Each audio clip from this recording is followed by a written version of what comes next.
الرحمن الرحيم لا أقسم بهذا البلد وأنت حل بهذا البلد ووالد وما ولد لقد خلقنا الإنسان في كبد أيحسب أن لن يقدر عليه أحد يقول أهلكت مالا لبدا أيحسب أن لم يره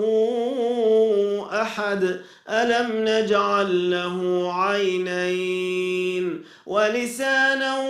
وشفتين وهديناه النجدين فلاقتحم العقبة وما أدراك ما العقبة فك رقبة أو إطعام في يوم ذي مسغبة يتيما ذا مقربة أو مسكينا ذا متربة ثم كان من الذين آمنوا وتواصوا بالصبر وتواصوا بالمرحمة أولئك أصحاب الميمنة والذين كفروا بآياتنا هم أصحاب المشأمة عليهم نار مؤصدة